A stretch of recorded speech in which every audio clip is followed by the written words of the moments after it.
வணக்கம் நண்பர்களே. ஸோ இன்னைக்கு நாம் அடுத்த தலைப்பாக எதை பார்க்குறோம் அப்படின்னா, இந்திய நேஷனல் காங்கிரஸ்ல பார்ட் 2 பார்க்குறோம், பகுதி 2. ஸோ இந்த பகுதி 2ல் நம்ம எந்தெந்த செஷன்ஸ்லாம் வந்து விடுபட்டுருக்கோ அதெல்லாம் பார்க்க போகிறோம். முக்கியமான செஷன்ஸ் என்ன அப்படிங்கிறது பார்க்க போகிறோம். ஸோ இந்த முக்கியமான செஷனில் 1891 of the session Nagpur session வந்து ரொம்ப இம்பார்ட்டண்டாக சொல்லுவேன். ஏன் அப்படின்னா, வேர்ல்டு நேஷனல் அப்படிங்கிற அந்த வார்த்தையை வந்து ஆட் பண்ணியிருக்காங்க. என்ன நேஷனல் ஆட் பண்ணியிருக்காங்க அப்படின்னா, இனிஷியல் பீரியட்ல வந்து இனிஷியல் டைம்ல இந்தியன் காங்கிரஸ் அப்படிங்கிற அந்த வேர்டு தான் இருக்கணும். ஸோ இடையில நேஷனல் அப்படிங்கிறத இன்சர்ட் பண்ணியிருப்பாங்க. ஸோ இந்தியன் நேஷனல் காங்கிரஸ் அப்படின்னு அது லேட்டராக வந்து ஒரு மாறி இருக்கும். ஸோ அதுதான் நாக்பூர் செஷன்ல 1891 நடந்திருக்கும். அடுத்தது தீவிரவாதிகளும் மிதவாதிகளும் என்ன இருப்பாங்க அப்படின்னா பிரிஞ்சிருப்பாங்க. ஸோ அவங்களும் ஒன்று சேர்ந்த அந்த செஷன் வந்து ரொம்ப இம்பார்ட்டண்டாக கேட்குறாங்க.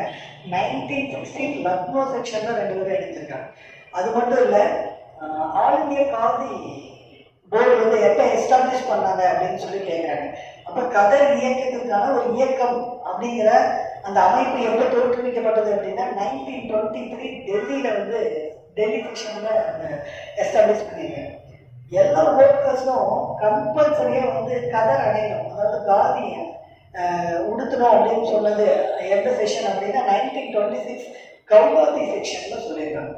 ஸோ அடுத்தது நம்ம பார்த்தோம் அப்படின்னா, ஒரு புது வேர்டை வந்து ஸ்வராஜ் அப்படிங்கிற வேர்டை வந்து எந்த செஷன்ல பயன்படுத்தினாங்க, யூஸ் பண்ணாங்க அப்படின்னு கேட்குறாங்க.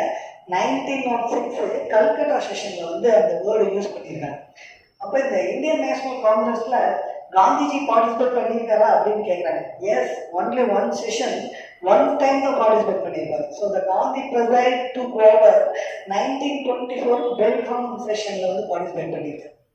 ஸோ இந்த இந்தியன் நேஷனல் காங்கிரஸ் கம்ப்ளீட் இண்டிபெண்டன்ஸை வந்து எப்போ டிமாண்ட் பண்ணாங்க அப்படின்னு கேட்குறாங்க. எஸ், ஃபர்ஸ்ட் டைம் டிமாண்ட் பண்ணியிருக்காங்க 1929 லாகூர் செஷன் அப்போ கூட்டத்தப்ப என்ன சொல்லியிருக்காங்க அப்படின்னா, எங்களுக்கு கண்டிப்பாக முழு சுதந்திரம் தர வேண்டும் அப்படின்னு வேண்டுகோள் விடுத்திருக்காங்க.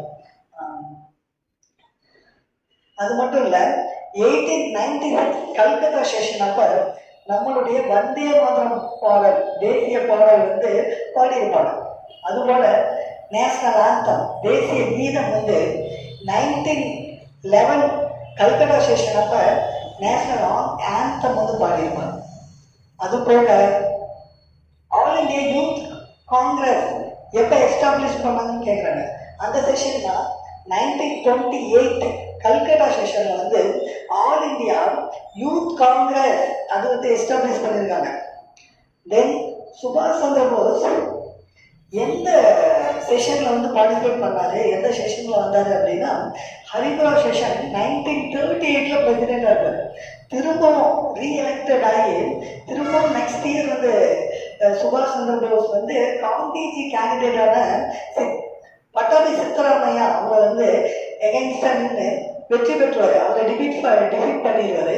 ஸோ தென் வந்து 1939ல சுபாஷ் சந்திர போஸ் என்னவா இருப்பாருன்னா திரும்பவும் பிரசிடென்டா இருப்பார். ஸோ ஒரு கொஞ்ச காலம் போன உடனேயும் சுபாஷ் சந்திர போஸ் அவங்க வந்து ரிசைன் பண்ணிடுவாங்க. ஸோ அந்த செஷனோட லீடரா பிரசிடென்டா யார் இருப்பாங்கன்னா டாக்டர் ராஜேந்திர பிரசாத் இருந்திருப்பார். ஸோ அது போக 1904 ராம்கர் செஷன்ல இண்டிவிஜுவல் சத்தியாகிரகா அப்பதான் வந்து இன்ட்ரடியூஸ் ஆயிருக்கு. So remaining of Indian National காங்கிரஸ்ல என்னென்ன இருக்கு அப்படிங்கிறது இதெல்லாம் நம்ம பார்த்துட்டோம். ஸோ அடுத்த வீடியோவில் ரிமைனிங் இருக்க இந்தியன் நேஷனல் காங்கிரஸ் பற்றி பார்ப்போம். நன்றி, வணக்கம்.